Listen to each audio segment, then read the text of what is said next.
Hello, church friends. A couple of weeks ago, we shared with you our vision for the future that I and our church board leaders have been working on for the last couple of years. And over the last few weeks, we have heard your questions. And so thank you for bringing them to me, to our church board members. And so this morning, we wanted to take a minute and share an update or share a few of the answers or give a little bit more information to respond to some of the questions that you have been asking. Um, the At the end of the service, we shared with you and distributed this two-page kind of outline of the core of our vision and why and what we get to be a part of in sharing Jesus with our neighbors and our friends and our communities. And that really is the core of the vision. On the backside of that handout, we also shared our three-phase plan that will guide us in learning how to share Jesus with our friends and also multiplying into multiple campuses and especially guiding us to the launch of our second campus. Well, today what we want to do is take a little bit of time and talk through this three-phase plan to answer a few of the questions, because a lot of the questions we have received have related directly to how, when, where, how will we go about multiplying to be to have a second and then later on third and additional campuses. And these are available. I would encourage you to pick up one of the handouts, take a look at them. But let me just walk through the three phases really quickly with you, and then one of our board members will come and share and wrap up the time together.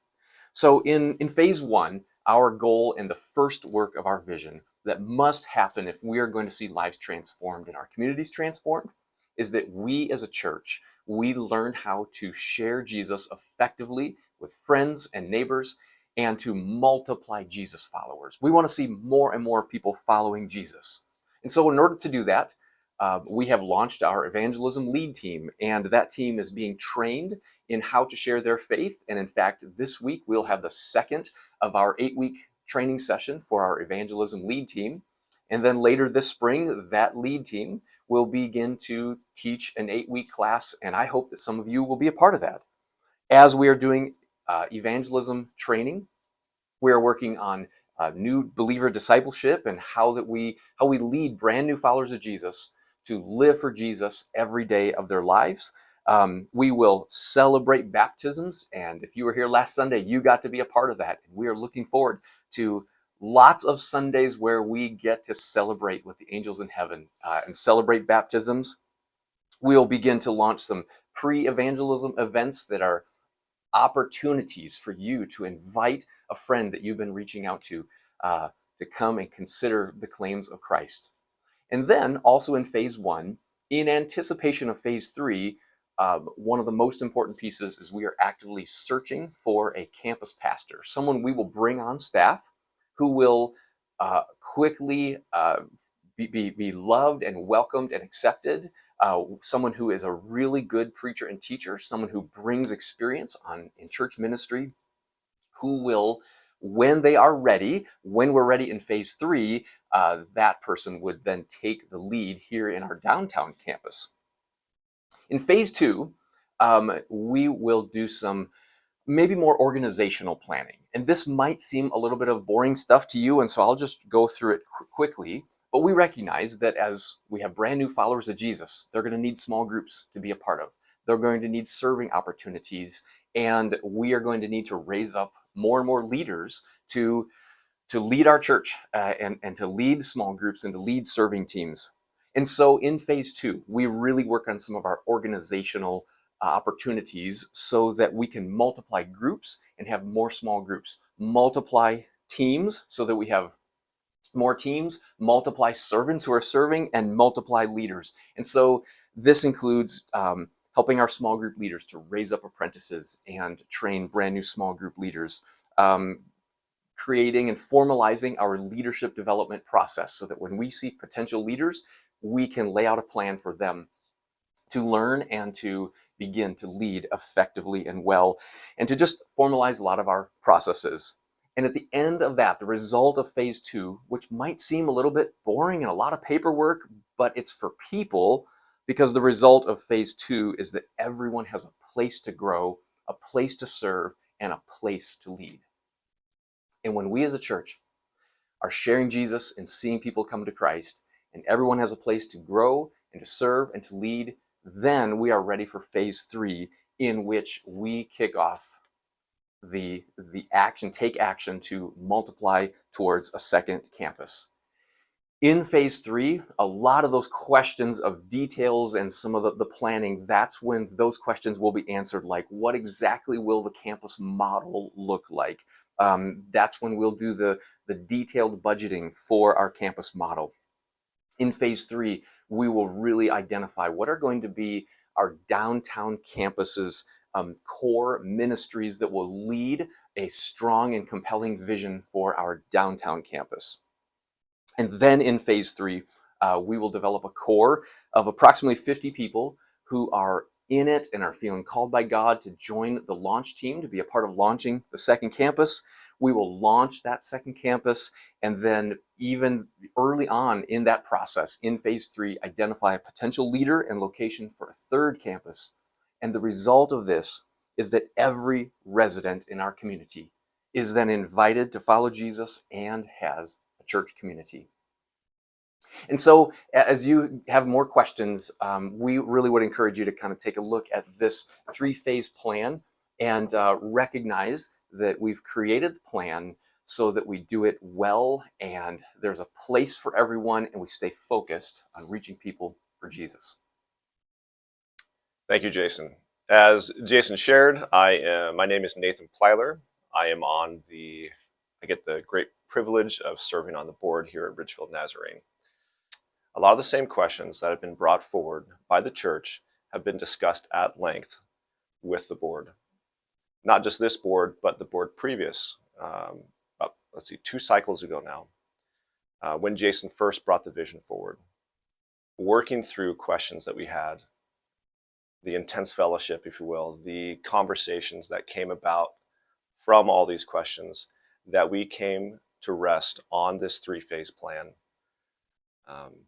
It was at that moment we as a board and Jason came together. This was all laid out, and we all went, that's it. This is how we want to move forward. And this 3-phase plan that we've come up with is the plan that we'll be sticking with. We are excited about, we are confident in. It would be so easy to race forward and try to get to step 3, right? It would be so easy as humans where you want to rush forward. And that's why we as a board are so confident in this plan. Part of the challenge as a board is the balance between the work of the church, but also the heart of the church. And coming up with this plan was work. There was a lot of steps involved. There's a lot of questions. And the great part about it is we didn't just do the work. We also focused on the heart of the issue.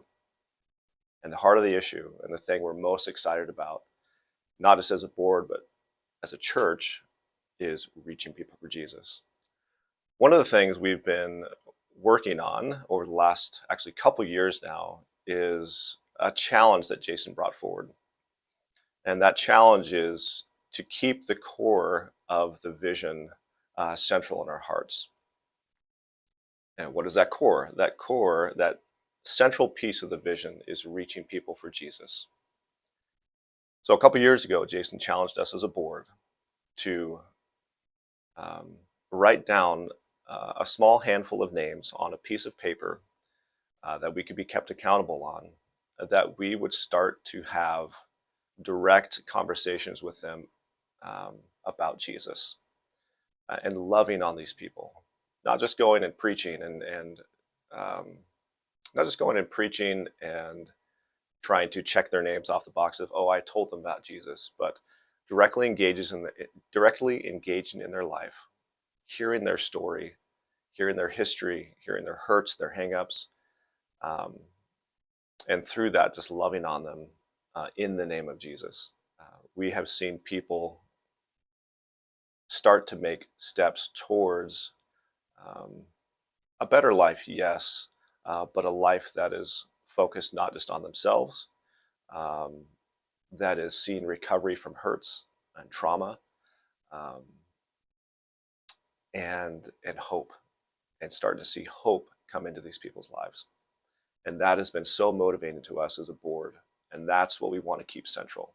And that is, as a board, yes, we're going to work through the details. We're going to plod through the work, if you will. But central to that, we are going to be reaching people for Jesus. And that's what I want to communicate as a board member and encourage you as a church to do. This coming Sunday, Jason will be bringing a similar type challenge to you as a church. As a church body, we will be not just letting the board do the work, right? We as a church want to reach people for Jesus. It's the Great Commission, right? So I look forward to walking through these multiple phases that Jason talked about. I look forward to questions that you all may have. There are past experiences you have all had with church growth and church change. We do want to hear that. But rest assured that we as a board not only love you all as a church, we love Jesus, and we are very excited about what we as a church will be doing and how we as a church will be growing.